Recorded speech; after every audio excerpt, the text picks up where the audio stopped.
What's up, Book? What's up, Kellen? How you doing in Tokyo? Just talk me through the last couple of days for you, the flight, quickly adjusting and flying in on game day. Yeah, it was new experience. But the flight was well, man. Just trying to get some sleep for real, and adjusting to the time zone out here. But the past couple nights, I've got some great rest. So obviously this game felt a lot better than the last one. I know it's early days for you, and you'll know better at the end of the tournament. But what are the biggest differences you're noticing with FIBA? Drew mentioned the ball for sure. Yeah, I think that's the adjustment. The biggest adjustment is adjusting to the ball. If we had a couple weeks to prepare a little bit, I think we'd be more used to it. But feeling it for the first time on game day was definitely an adjustment. Last one for me. On Saturday, you guys have got the game against Czech Republic. Couple of days for you. I don't know what the restrictions are like, but are you hoping to get out to a couple of Team USA events as a fan? Yeah, I think we're going to watch our women's play. In their next game. We just watched the women's 3-on-3 game as a team, and seeing them get a big win versus France. Thanks, Book. Have fun out there. Appreciate it. Next up, we'll go to Joe Barton and then Brian Mahoney. Hey, Devin.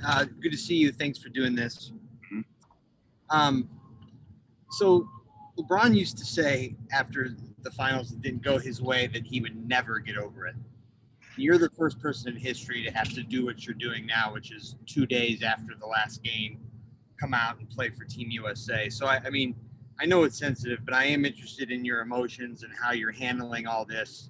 Such a whirlwind and obviously a disappointment from last week to have to then come out here and play for Team USA. It's honestly an honor, to be able to represent this country and, put on the uniform that many greats have worn before me and represented this country to the highest degree. But like you said, LeBron said, obviously the opportunity that we had a week ago, will never go away. Even if end up getting one later down the line, you look back at the one that you lost and said what it could have been. So, it's something that you got to learn from, you have to build from, and, take in and use as motivation. It's not going to be easy to ever even get the opportunity to be there again, but, it's all part of the journey, all part of the process. Thank you. Thank you. Next up, Brian Mahoney, and then we'll go to Samuel Rodriguez. Hey, Devin, picking up on that, the first time Kevin Durant played in the Olympics, it was right after they lost to LeBron's team in the finals. And he said it was tough to see LeBron in the gym every day.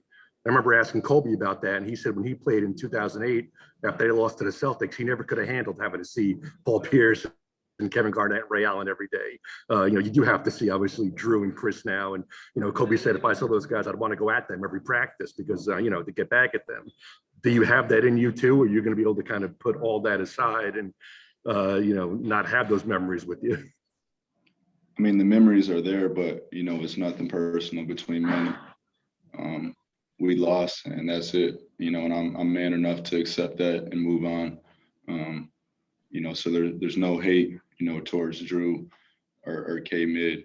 I said it during the series when we had this question. I have a lot of respect for those guys. When you're competing at the highest level, it doesn't always go your way. But I'm a forward thinker and move on to the next thing and be able to take my L and move on. Thank you. Next, we'll go to Samuel Rodriguez and then Fago Franklin. Hey, Devin. Being in the Olympic Village must be a once-in-a-lifetime kind of experience. Can you give us an insider's view on how it has been there and how your experiences have been so far interacting with all the other athletes? We actually stay in a hotel separate from the Olympic Village, but, I heard the team during the ceremony got a chance to go by and visit the village. And, on social media, I've seen the village and what's going on over there, but, I haven't had the opportunity to visit there. Fago, you're up next, and then we'll go to Robertus Kunka. Hey, Book, how you doing today? Good. How you feeling? I'm hanging in there. What do you think were the key factors with getting a victory tonight? And what advice could you give the upcoming players that are getting drafted Thursday about having patience within their new NBA journey? The first question, I say everybody was themselves tonight. Got a feel for each other and, encouraged each other to go out there and play free. I think the first game, nobody wanted to step on each other's toes and, wanted to make sure everybody was involved. But, everybody came in with an aggressive mindset and it opened up a lot, for each and every person. So big improvement from the first game. And, as far as draft night, for the guys coming in, it's the biggest moment in their lives. And I know it's the biggest moment in mine, but, just take it day by day, just understand it's a journey. There's going to be highs and lows, but, just got to keep going, keep improving every day, and learn the game, find some good veterans, listen to people, listen to the right people. Thank you, Book. Thank you. Robertus, you're up next, and then we'll go to Akiko Yamaki. Hi, Devin. I wanted to ask you how much emphasis your coaching staff puts on watching film and scouting opposing teams, or do you just try to focus on improving your own squad? I think it's a mixture of both. At the end of the day, we try to focus on what we're doing in-house, but, games change, game to game, personnel-wise. So, I think you have to have a gist and an idea, of your opponent, but, more focusing on what your team's capable of and, control what you can do as a team. Hi, Devin. Yeah, thank you very much. Yeah, how is it different to play against NBA team and international team? You said, what's the difference? Yeah. One, just the rules of the game, the spacing, and what I said earlier, just adjusting to the basketball.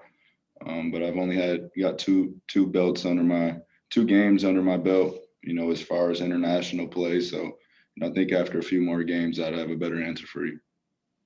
Thank you very much. Rafiq, you're up next, and then we'll go to Terrell Thomas.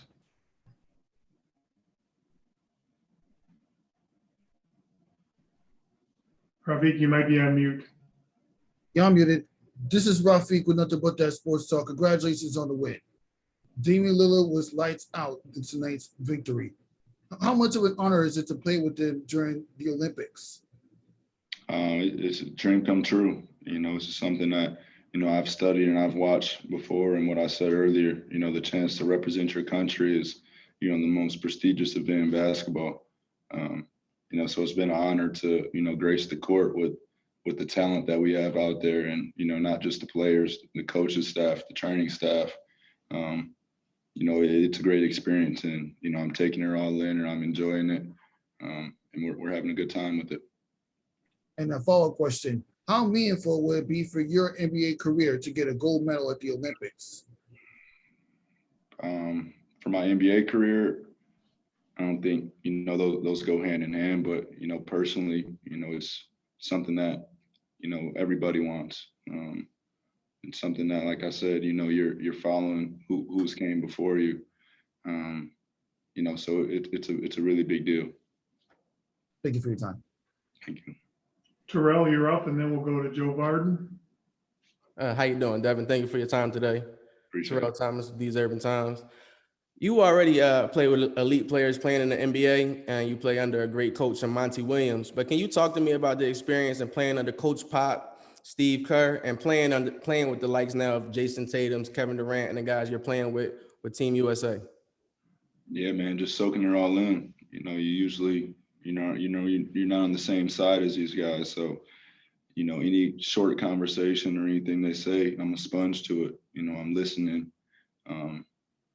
And, not just asking all questions, just, observing from the side and taking bits and pieces. It kind of reminds me of, when I had the chance to do the select team 3 years ago, just being in the gym with these type of guys and seeing how they carry themselves and, seeing how detail oriented everybody is when it comes to this beautiful sport. So, any bits and pieces I can take that I can learn from and take back, to my team. And when we go back, I'm trying to take advantage of that. And if I could follow up really quickly, please. In your off time, with the time difference and you having so much free time, what are you watching? What are you doing with your off time? What are you listening to? Or how are you spending your spare time over there? I play Call of Duty, man. So I got my system out here, and I'm sneaking in some good Warzone time in Verdansk with my fellas. But the time difference kind of has us all over the place. But we found time to link up with each other. Thank you. All right, we got time for a couple more questions. We'll go with Joe Barton, and then we'll finish with Alex Secca from News Stitch. So, Devin, I mean, obviously this team needs you to the point where once you finally were able to take a nap, they put you right in the starting lineup. During the finals, I know you're locked in there, but on your off nights, they were playing in Vegas and it wasn't going well. And I was wondering if you took any of your off nights during the finals to watch those games, and if you were watching, saying like, "Oh, I can help. I can help get them going." Yeah, we watched all the expedition games as a team.